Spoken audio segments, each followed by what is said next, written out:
I love hearing all the conversation. It's so great to have everybody back at our live real estate summit.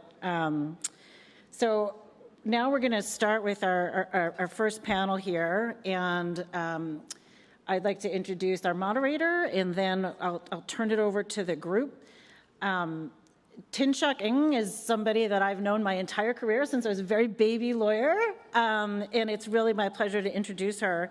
She's a co-founder and managing principal at Telequince Group, formerly Athena International Capital, a real estate investment advisory firm focused on assisting cross-border investors and emerging operators in large-scale transactions, product development, capital formation, and corporate infrastructure establishment and improvement. Since the inception of the company in 2010, Tin-Shuck has acted as principal representative of various institutional investors and mid-size operators in large-scale real estate transactions and developments in the U.S. and Asia, including most recently as the principal in charge of the U.S. $1.1 billion mixed-use development known as Echelon Seaport in Boston on behalf of Cottonwood Management. Her cross-border transaction footprint spans over 100 real estate transactions in the U.S., Germany, Sweden, and China, totaling more than $3.2 billion in value. In addition to her role as an investment professional, Tin-Shuck also serves as a visiting lecturer at the Center of Real Estate at MIT. And with that, I'll turn it over to Tin-Shuck.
Can everyone hear me? Oh, perfect. That's great. I don't need to use my typical Hong Kong voice, which is very loud. That's always great. Now, as both John and Barbara knows, I'm a very lazy moderator, so I'm going to start off with asking the very distinguished panelists to perhaps give us a brief introductions of themselves. Deborah? Thank you. Hello, everyone. Deborah Cafaro, Chairman and CEO of Ventas. We're an S&P 500 company specializing in healthcare real estate, which is broadly defined as a high-quality, diversified portfolio of assets that are driven by a large and growing aging demographic where we help people live longer, healthier lives, everything from life science to senior housing, about $37 billion in enterprise value, and we also have a third-party investment capital management business as well. Wonderful. Hi, I'm Carly Tripp, and I'm Global CIO for Nuveen Real Estate. Nuveen Real Estate is the fourth largest investment manager in the world, and we have about 150 billion of AUM globally. That we work from about 30 offices across the globe, 700 employees. I would say we invest up and down kind of the risk curve, anything from core to development. Many different kind of fund structures that we run from open-end to close-end, traditional kind of funds. And we also invest kind of heavily, I think, within all sectors, hotel being like the only one that we don't have deep expertise in, but definitely a big fan of healthcare and alternative investments. So we not only have your kind of four main food groups, but a healthy alternatives portfolio as well. Good morning, everybody. My name is Mike Byrne. I'm the Chief Investment Officer for North America for AW Capital Management. And in that role, I have oversight responsibility of all of our private real estate investments in the U.S. We are a global real estate investment management company, a lot like Carly in that way. We have about $100 billion of property around the globe, 45% equally split in the U.S. and Europe, and the smallest but fast and growing fastest growing portion of our portfolio is in Asia Pacific. We are primarily a capital allocator, investing through opportunistic strategies and commingled funds, both open-ended and closed-ended. And we have and also a very meaningful portion of our business is in separate account clients, and which has been a big part of our business for a long time. Chris Merrill, I'm the chairman and CEO of Harrison Street, a business we started about 16 years ago. And I guess first I'd like to thank the entire DLA organization. Thanks for having me here today, but also the partnership with you all when we started the business was invaluable, and it's been just an amazing partnership for us, and really thank you and to the whole team at DLA for all the stuff they've done to support our business. So I just wanted to quickly thank you for that. Harrison Street, we're a firm, as I said, we've been around for about 16 years. The idea behind our business was to focus more around demographics. And so our strategy and our thesis has been around education, healthcare, and we've tried to grow that business by creating different investment products for our clients, both closed-end funds, open-ended funds, both US, Canada, and Europe. And we're very lucky and humbled by the fact that we're at about 45 billion of AUM today. So like I said, thanks again for having me here. Wonderful. It's certainly one of the most diverse panel I've ever moderated, and both in terms of the representation of the female and the male being in very high demand here. That's a very rare moment. Perhaps, given the context that we live in this world today, 40 years, or the highest inflation in the last 4 decades. Certainly some economists have missed that, didn't see that coming. How has that particular aspects of the macro environment impacted your investment today, as well as looking forward? What's your view in the next 12 to 24 months? And perhaps, Carly? Oh gosh, I get to start on the hard question. I mean, look, I think that we're in unprecedented times, and there's such like a complex set of circumstances surrounding us.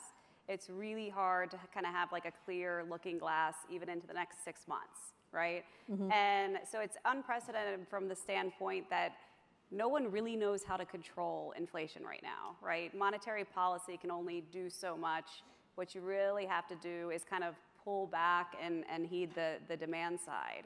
And that's not easy to do when we also have this environment where the employment markets are strong, labor markets are strong, consumer balance sheets are incredibly healthy, corporate balance sheets are more healthy than they have been in decades.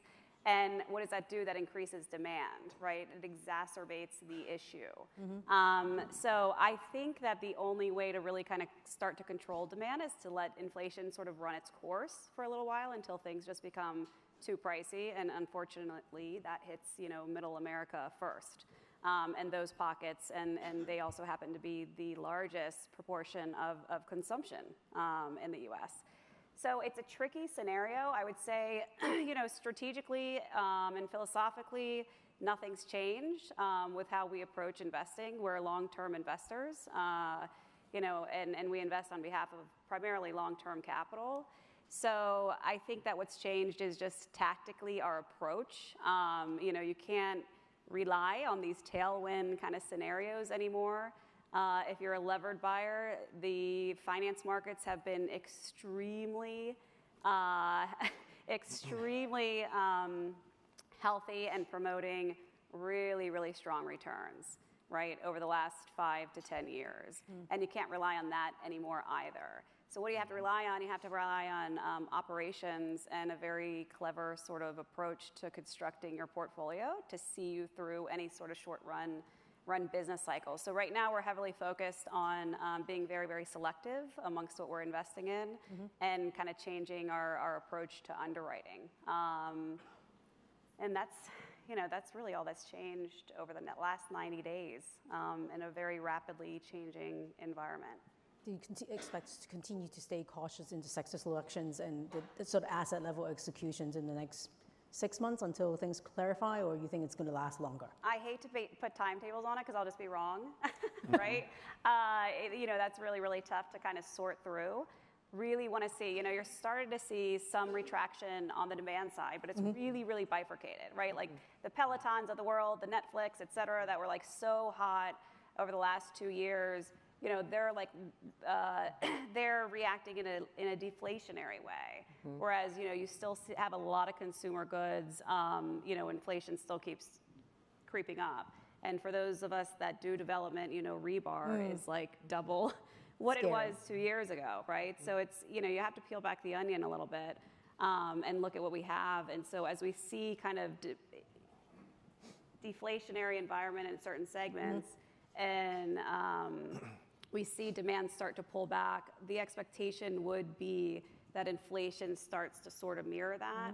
But I think it's going to be prolonged and it's going to take a lot of time before it's, back in a place that meets the Fed's expectations, our expectations, or even like a normalized scenario for what we've experienced over the last couple decades.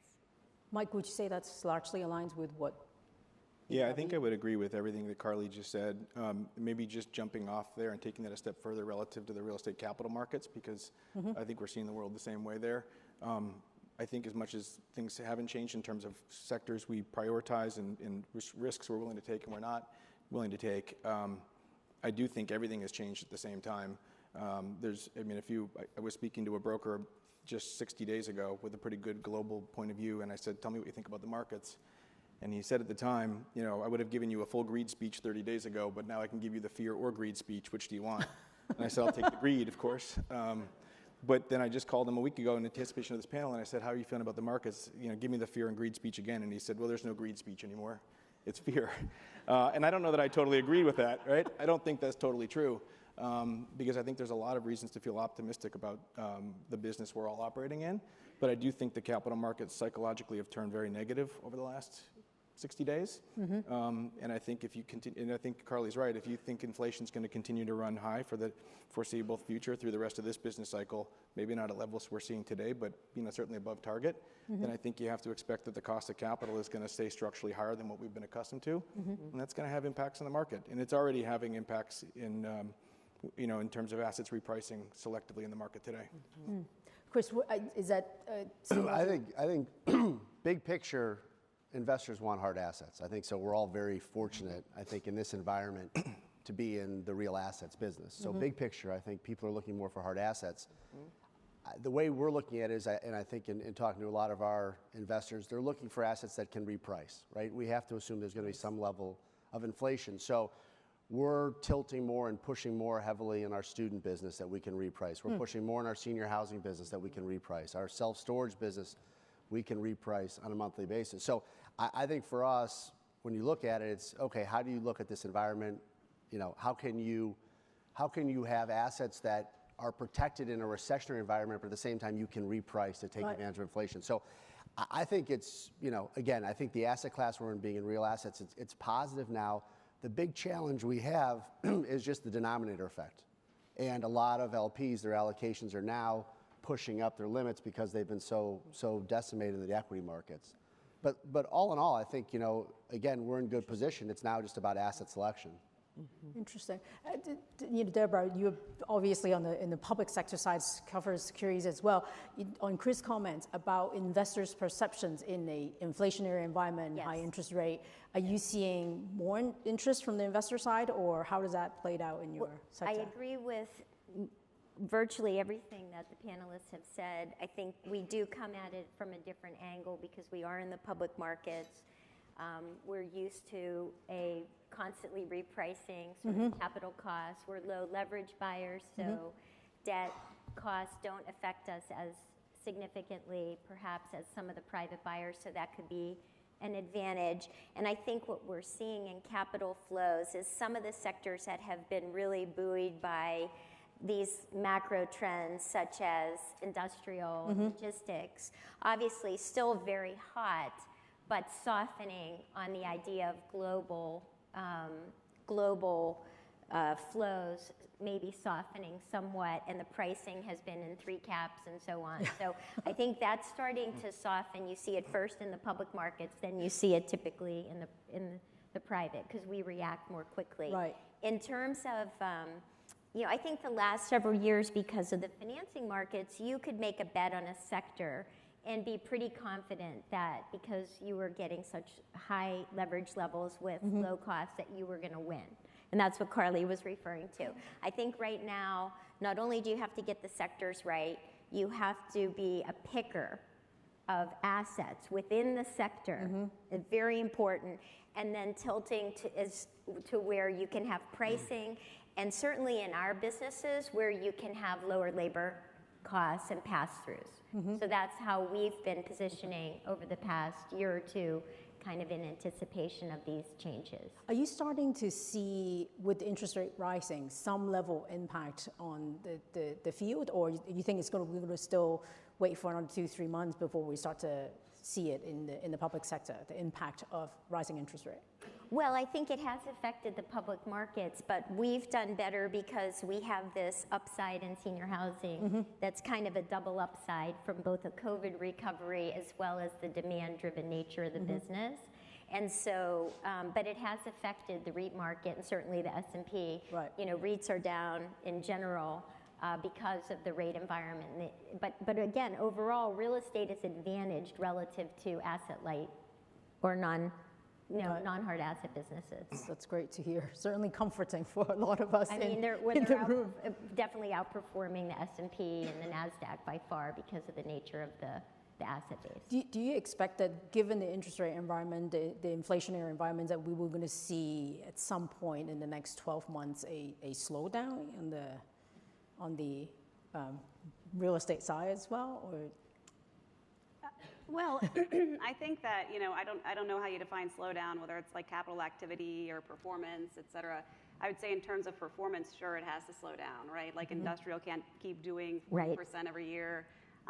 So, it has to kind of normalize at some point.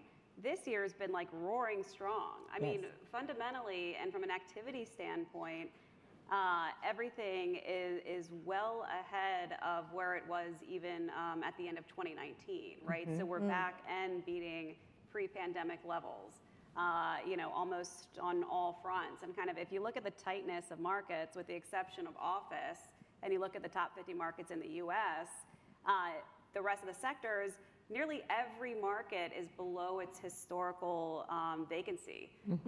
So, it's an incredibly tight market. We can't forget that. And real estate does have a tendency to lag. I think the concern has always been, and, our collective answer for probably like the rate question over the last 10 years is, oh no, like rates increase, it's a sign of a healthy economy, and it's going to be, programmatic, and it's going to be slow. And obviously, rates increasing too fast, too soon is not good for any asset class. But we actually went back and looked at all asset classes because Nuveen obviously invests across the board.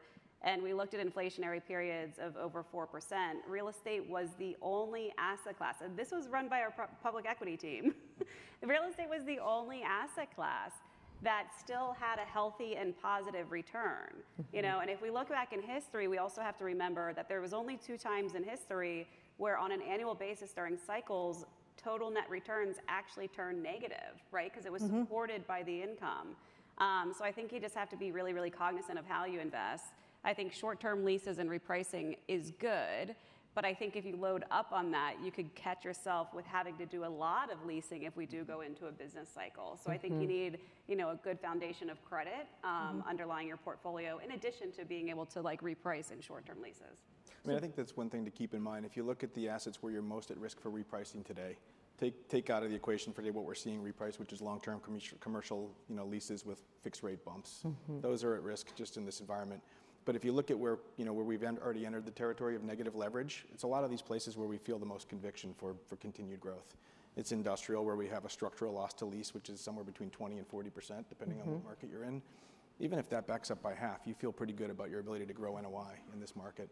Same is true for housing, where there's a structural supply-demand imbalance and probably a limit on new supply with this inflationary market that we're dealing with. So there is still a pretty strong fundamental growth story beyond just what we've experienced for the last couple of years that gives you some confidence around protecting those relatively, those lower yields relative to borrowing costs. Back to what Debbie mentioned earlier, obviously people are a lot more focused in the sectors, being a lot more selective geographically. Where are you all spending most of your time geographically as well as sector-wise? Chris? Sure. Our focus really has been student housing. So again, education, healthcare. So been spending a lot of time in the student housing space, both on campus, both off campus, but now we're building a large public to private partnership where we're working with universities and helping them solve their capital needs, which is a long-term strategy. Healthcare, senior housing, we've been very excited about the space. After 4, quarters of negative absorption, we've had 4 quarters of positive absorption. And you look at the fundamentals, the lack of supply, the real need for the asset class and how well they take good care of seniors during the pandemic. For us, we're very bullish on the senior space. That's a plug for Deb as well. Is there a particular? But I'd say a big area for us has been life science. It's been a big merger of education and healthcare, so we're doing a lot in the life science space. A lot of money going into that area. Data centers. So for us, we're also getting into the social infrastructure, clean energy, solar, wind. So for us, the big focus is on more of these demographic assets where, again, we're not trying to time cycles. And so that's where we've been active. And like I said, in the U.S.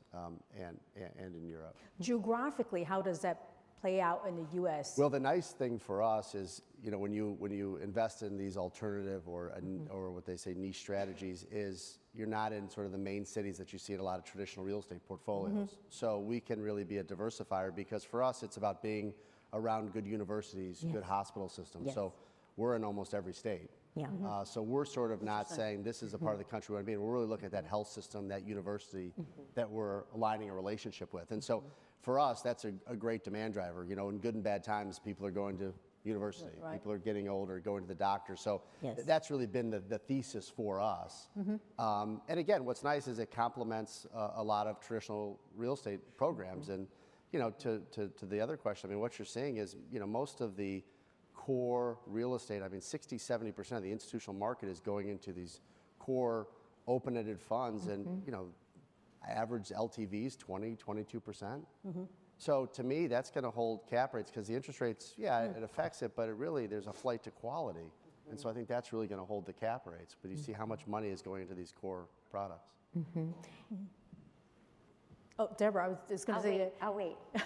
No, but I was going to say that, obviously you're very demographically driven in your strategy as well. How does that compare to? Yes, I agree with a lot of what Chris said.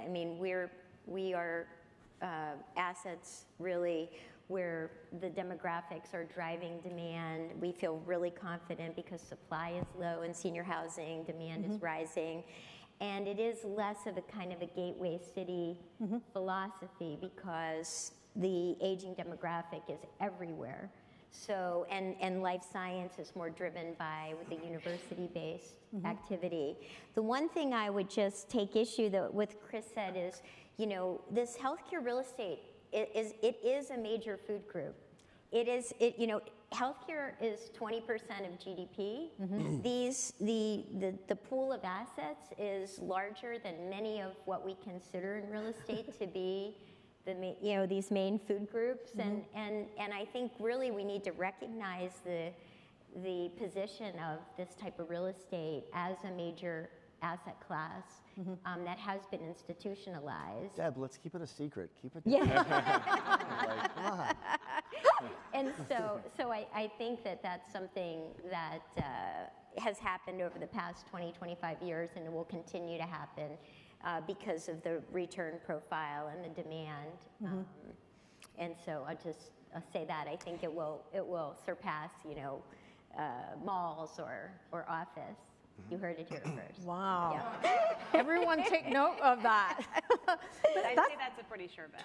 Yeah. See, we have another Well, taker you see on that. the Odyssey funds, Odyssey funds have to be, it used to be 80-85% in traditional real estate. Now that's coming down. So you're seeing that happen within the Odyssey. Exactly. Well, unequivocally, you're seeing that happen in Odyssey, right? And the public markets are somewhat 50% non-traditional product sectors today. In Odyssey today, it's I think 5 or 6%. And there's not an Odyssey fund manager, I think, in the universe that wouldn't tell you they're trying to grow their exposure to alternatives. The first of which being healthcare defined broadly. So I agree with your comment. In our experience over the last 2 years, for example, we've acquired $13 billion worth of property. 95% of that was in an industrial, housing, or healthcare. One of those 3 strategies. And if you limit it only to growth markets too, or if you add growth markets in, exclude sort of the gateway cities, 99% of what we bought has been in those 4 categories. Wow. Interesting. Any other secrets that we would like to share? Secret sector we would like to share here? That's a very interesting point, because one of the things that I always struggle with specialty sectors is how deep is the market, both in terms of the number of assets that you have, but also good sponsor and operators to work with. What has been your various experience in terms of challenges in operating or finding assets, finding good sponsor in these assets? That market's really grown since we started 15, 16 years ago. I mean, you've got a much deeper market of operating partners, a much deeper market of expertise. But the real issue was, back in the day, it was there going to be liquidity in the space? Yes. What were these markets going to be institutionalized? And I mean, when you look at, student, medical, senior, self-storage, I think last year was 80-some billion of trades. So you've really seen a lot of capital flows. And that was always there was always an arbitrage between these asset classes and traditional. And it was always, I was told, well, it's because of liquidity, it's because of liquidity.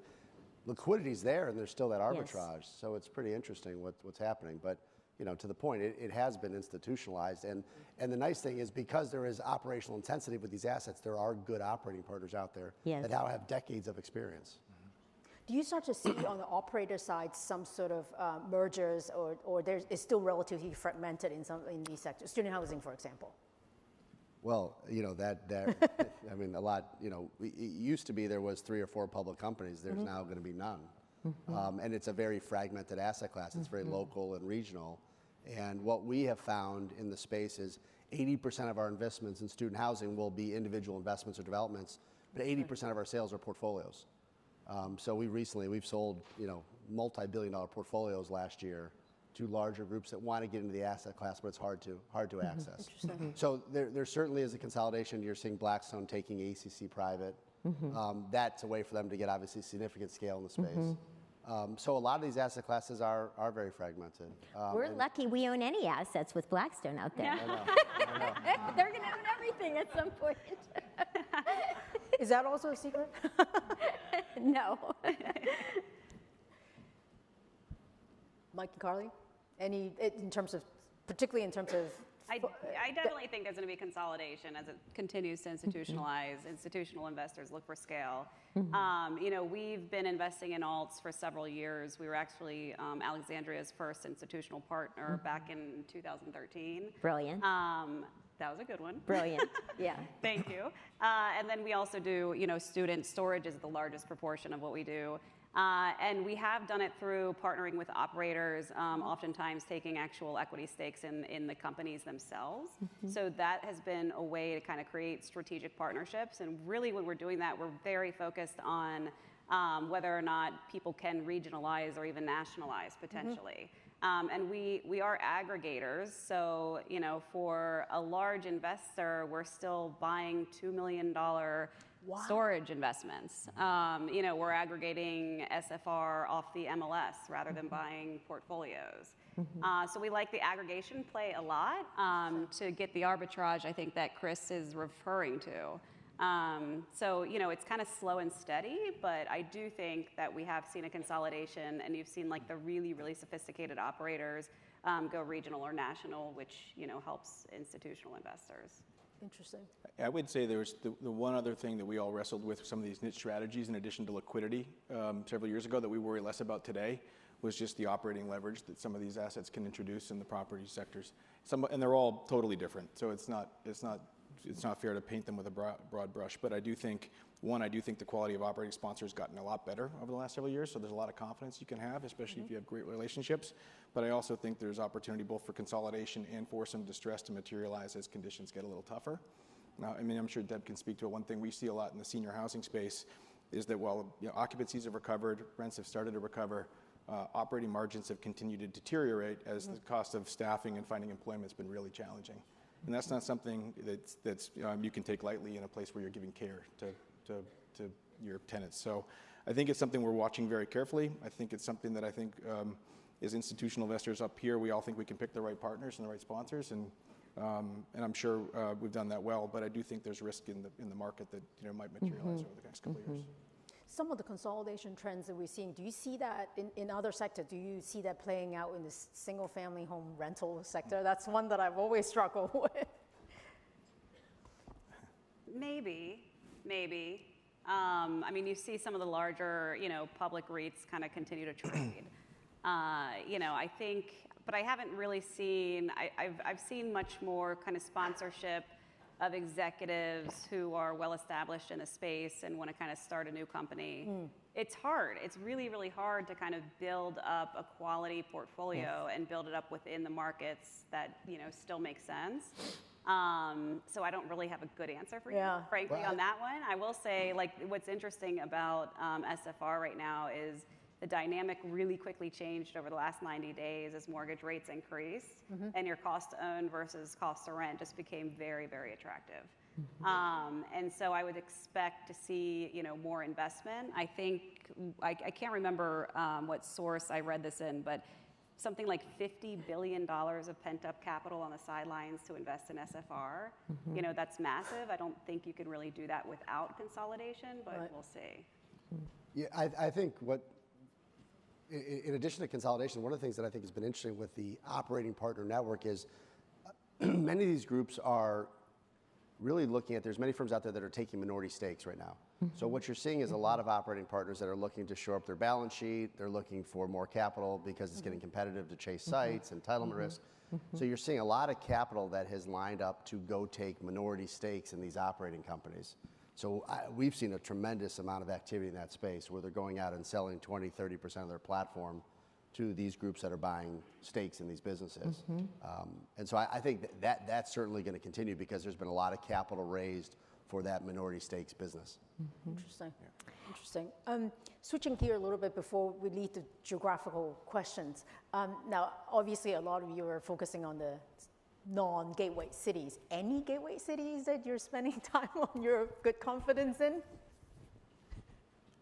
Uh-oh, very quiet. Yeah, I would say, it depends on the asset class. But we're doing a lot of life science around Cambridge and Boston. We're doing life science in San Fran. We're doing life science in San Diego. We're doing senior housing, a lot of senior housing in California. So we'll certainly be in the gateway cities, but the beauty is it's not just the sole focus. We're even trying to invest in Chicago, and again, there's a lot of people that don't want to invest in the city, and I actually was a little disappointed they didn't talk more about Chicago in the previous panel because this is a great city, and it really frustrates me what's happening here. And so, we've been trying to invest in things here that are going to try and bring life science to Chicago and senior housing. So, again, I think that the beauty, we're lucky in the strategy that we can, again, don't have to target certain cities, but can take advantage of some of those locations. Yes, agreed. Yes. I'll just let the other panelists comment, and also love to hear about development if you're doing development. Yeah, I think when it comes to gateway cities, you can't ignore them. New York is something we invest in. Particularly affordable housing in New York is a very high barrier to entry market that's not going away. The regulatory system there works really, really efficiently when it comes to affordable housing, so that's attractive. And then, I would just point to One Vanderbilt, right? There is nothing doing better than One Vanderbilt right now. The activity there is just so shocking, and I think they've crossed $300 a foot for rent. I think I heard. Don't quote me on that because I got to check my stats first, but I think the activity there has been incredible, and it's definitely indicative of this flight to quality for office space, particularly in your gateway city. So that's not going away. You just have a lot of risk for stranded assets because I think overall net demand does continue to decline. And so again, it's just about being selective in what you invest in. Right. It's very similar to what we talked about within sectors, also within geographies. You really have to be selective. That's a sense of it. Yes, and certainly you don't want to bet against our major cities in the U.S. because for millennia, cities have been the drivers of creativity and energy and diversity and productivity. And so you're not going to bet against that. I think a strategy that's wholly based on gateway cities has some real risk to it. But as part of a broad portfolio, we are still believers in investing in these major markets. And especially migration. Net new immigration, they typically go to these major cities to find employment. So you have this out migration and then this new in-migration of working age population, which remains really, really attractive. And I don't see that trend completely going away at all because it's still very accessible to get a job. We totally agree. We're definitely believers in gateway cities. I think gateway cities, though, as far as real estate investors go, you really rely on the office market, right? And we heard from the survey earlier that I think the average here was 50%. What did you say, John? This group here thinks that there's going to be a 50% return to the office by sometime next year. That's not enough, right? So, Right. and I was in the 2% that thought we're bringing everybody back. So I believe they're recovering. Are you sitting there alone? Yeah, I'm sitting there alone. So I do believe people are coming back to the cities. I just think as real estate investors, you need to pick your entry point carefully, and I think we're looking to find the right time to do that. We have assets in those cities that we're not going to give up on, and we think we'll hold through some tougher times. But if you own the right assets, and I actually think it's more than a flight to quality, I think it's going to be a race to quality in some of these markets, where people really prioritize high quality, great space. We definitely think they're going to recover. By the way, I agree with you on back to the office. I think it's going to be faster than we think. I think, it's one thing in good times to try and do all this remote, but if we get in tougher times, the need to collaborate and be in the office, I think it's going to happen much faster.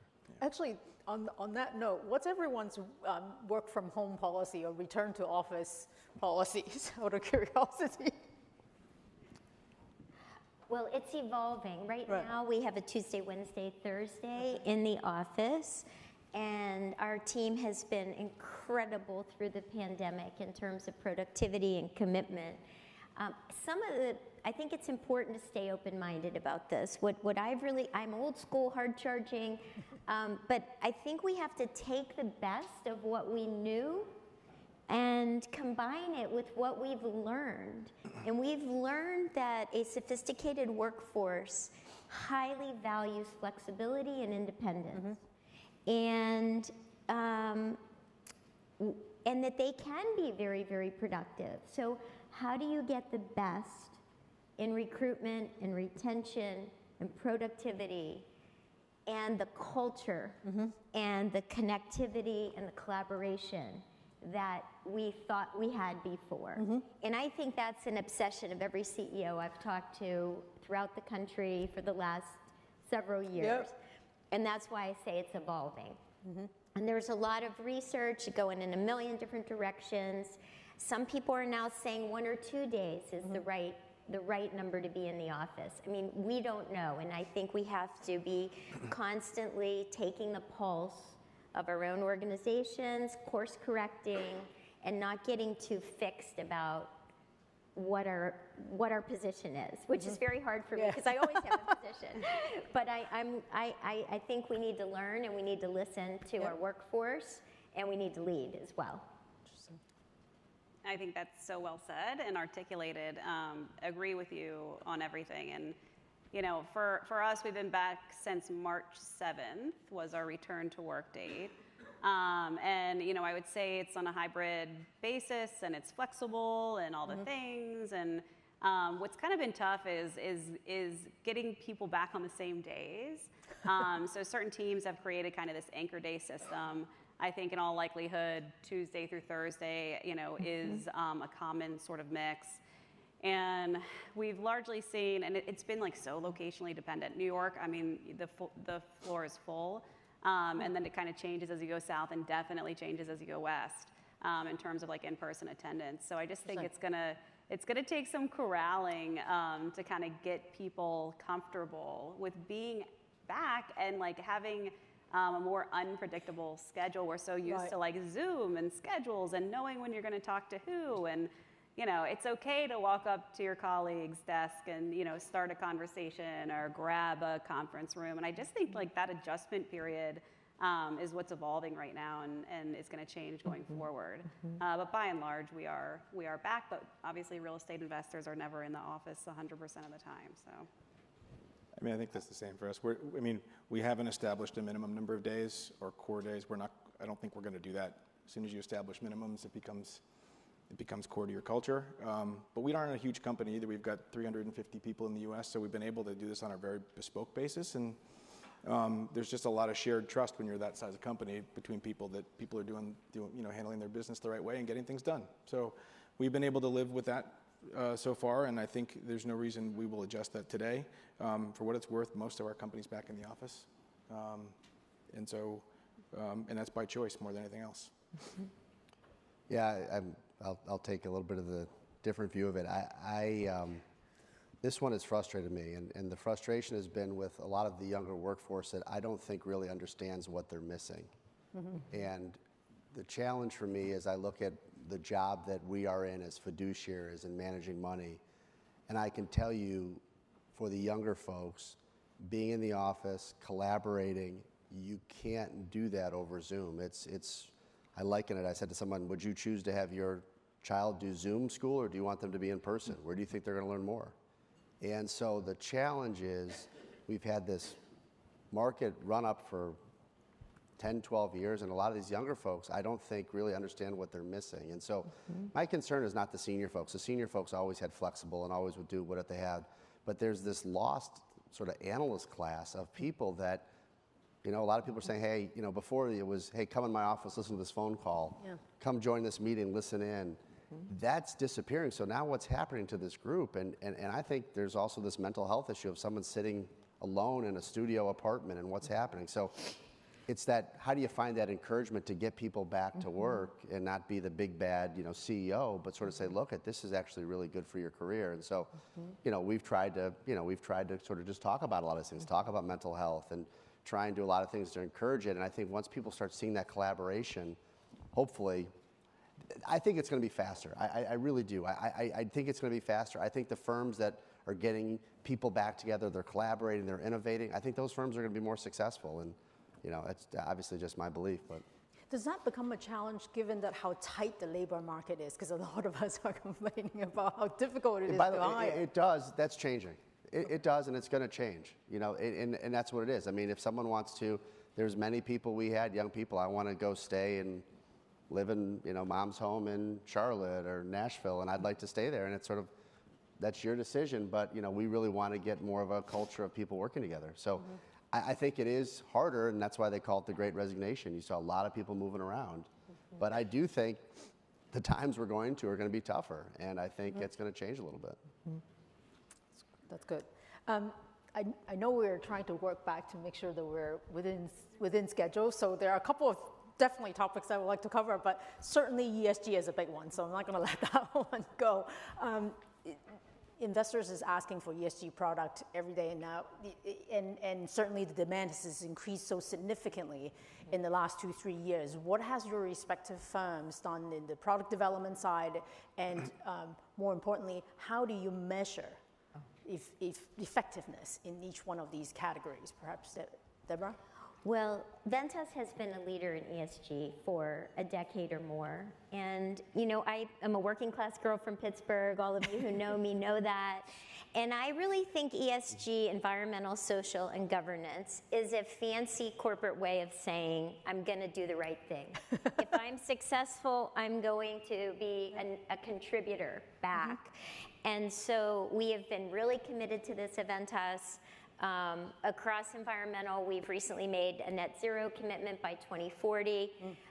We have been an Energy Star Partner of the Year, leader in medical office and senior housing. Again, it's a twofer because we're making our buildings more efficient for our tenants, and we're also helping the planet from an emissions and energy utilization standpoint.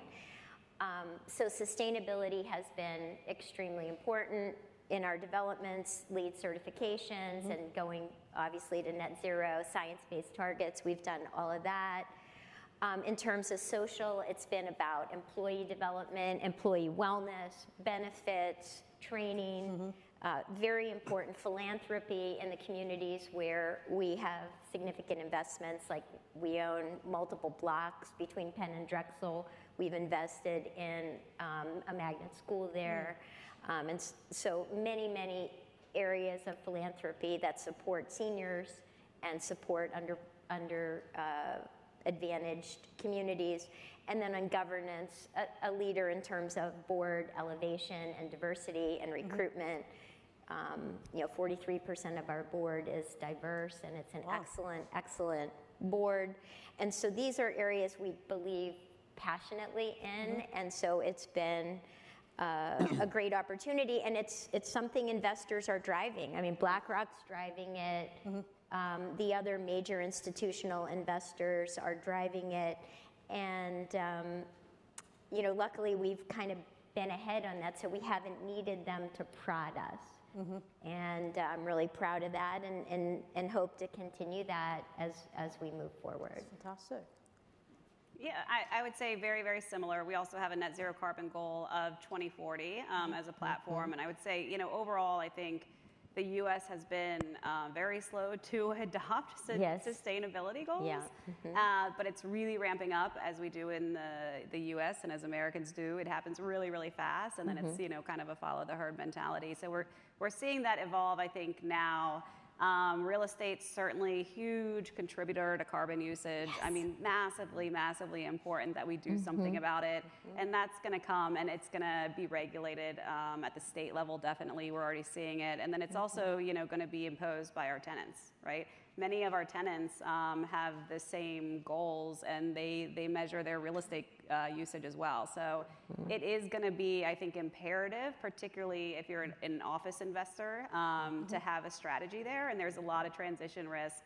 And we talked about stranded assets in gateway cities. I mean, those are just massive, massive targets when it comes to sustainability. So I think that's really important. On the social aspect, we are really big investors in affordable housing, naturally affordable, and then also, your subsidized housing as well. But we think that it's really important, like for social mobility and economic mobility, and to really kind of influence that to go beyond, just housing. Providing essential services and managing housing from a corporate and institutional standpoint is key, right, to contributing to a different experience. But then also kind of going beyond that and, trying to find the Googles of the world to come in and anchor, surrounding developments and offer employment, offer, other kinds of services and access surrounding and creating a really real ecosystem. And we have a goal, you have a goal, banks have goals, local banks have goals. It's just connecting those dots and also creating public-private partnerships that I think is going to be really, really essential. So we're very, very heavily focused on that, again, with a goal of creating economic mobility, truly creating economic mobility. And then governance, same. We're over 40% female in Nuveen Real Estate, which is awesome. We have a very, very diverse staff. And, I think with our hires over the last couple of years, which has been a couple hundred people, it's over 60%, female.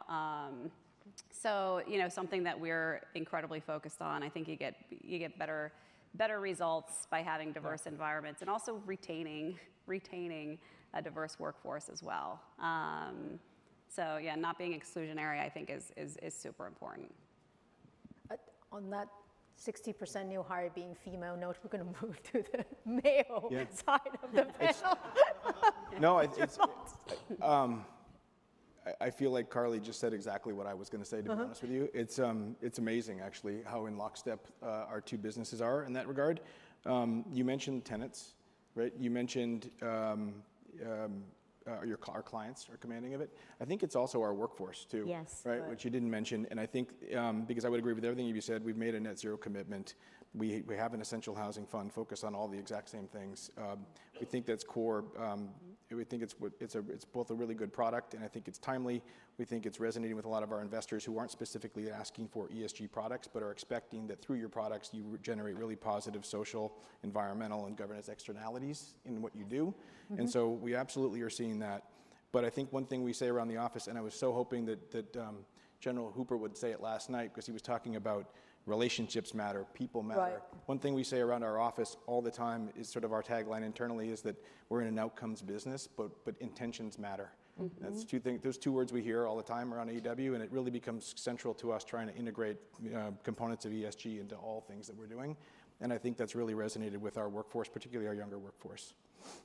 I was just saying, for us with ESG, we've got a team and we've been doing it, and so I won't bore with that stuff. What I would say is the real challenge with it is how much of a basis point impact are you going to reduce your investment to your investor for implementing these changes? When you have diversified funds where some investors want it and some don't want it. So how much is an acceptable reduction?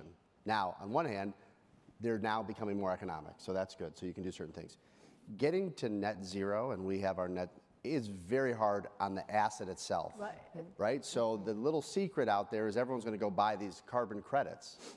And so to me, then what happens with that cost? And is that really achieving what we want? So the question is, we need innovation. We need crazy amounts of innovation. We do. And who's going to be investing in that innovation? Because taking some of the assets that we have in the US and going to net zero, I mean, I just look at the deferred maintenance at many universities and hospitals and how much deferred maintenance are. So it's certainly going to be a challenge. Everyone's got their net zero, but it's sort of like, let's peel back the onion. It's going to be very challenging, and it's going to take big investments. And you know, I almost feel for smaller firms and smaller managers because it's hard to build a business with the amount of money that we all are investing in exploring sustainability, building sustainable teams, scorecards, you know, tracking. It's a big investment, and it's finding that balance. In your experience, how much the economic impact by going net zero or creating an environmental product, building a LEED building, what's the actual economic impact that you see? It's different. I mean, every building's going to be different. Some buildings can set up well for solar, and solar might make sense in a certain state, but every building's different. Yes. And so again, you know, what I think is going to happen is a lot of people are talking about this net zero. It's not about the physical asset as much as I'm going to do other things and buy some offsets. I'm going to go buy offsets, and that'll get me to net zero. But is that really, you know, is that really what we're trying to do? So we'll see. But Well, at the beginning of the process, the capital investments that we're making are generating efficiencies. It's as you get closer to zero, you know, that it becomes harder to wring the towel, right? To make the investment that's actually at least a neutral impact. And so that's what Chris is talking about. But I think, as you know, if you have a plan and you have milestones and you start to make the capital investments that drive down drive up the efficiency of the building, let's say it that way, then there will be technological innovations, I believe, over the course of time that are going to help you do more in terms of efficiency, so you'll need fewer offsets at the end of the day to really get down to zero.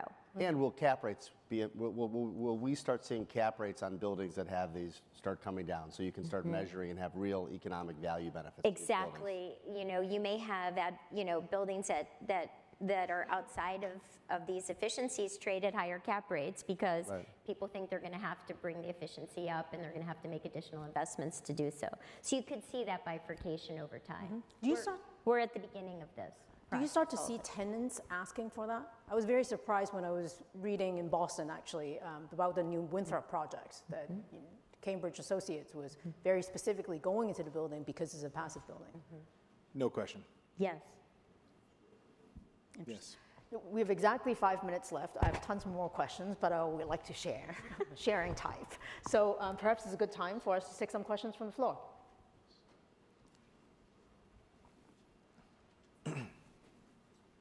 Don't fight over the mic.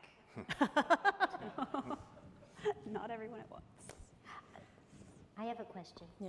How much of your portfolio is focused on ground up development? Is that changing in this market? I know you mentioned rebar, so I've been wanting to ask. It's a small proportion of our portfolio. We do more direct development across Europe, but in the U.S. we have over a dozen industrial developments. Industrial is somewhere where we have increased kind of risk over the last 10 years, but that's slowing down. You know, so I think just value add development, generally speaking, because those are really typically great projects to de-risk through leverage. That's kind of starting to slow down, and we're definitely more cognizant of taking riskier bets right now. We do a fair amount of development. I want to say, in the numbers I quoted earlier, it's probably 25% of that has been in development strategies. Again, all in healthcare, most of which on our development side has been in seniors housing. Industrial has been a big part of that, and then multifamily development. That's obviously, it is getting more complicated. We've had great returns in that space over the last several years, but so I guess we've been rewarded for some of the incremental risks we've taken, but GCs pushed risk in the form of less rigid GMP contracts to their developers. Developers in turn pushed it to us as capital. Yes. We were all, there's so much demand for it from the capital side that we all took that risk and we were rewarded. But I think capital is starting to sort of shift posture on that, and I think you'll see that slowing down for us a lot. I think you're also just seeing with rapid increases in construction and land pricing, Right. and now some select repricing in the market, I think a lot of people are going to look at repriced cash flow as a better way to enter assets, and sometimes even at a better basis today than where development will lead in the future. Right, and that's my question. You can't even really underwrite how much a building's going to cost, and given the unpredictability of the supply chain and materials, and so how much risk premium are you thinking about when you look at development? Well, if you look back at what we've done, right, we probably underwrote an average risk premium of 100 basis points. Right? Say that again. We probably looked at an average risk premium of 100 basis points, give or take, depending on what the deal was. Yeah. But if we look back at what actually drove returns, it was really rents that continue to grow and cap rates that continue to compress. And the risk premium we thought we were getting was a small portion of what we actually achieved.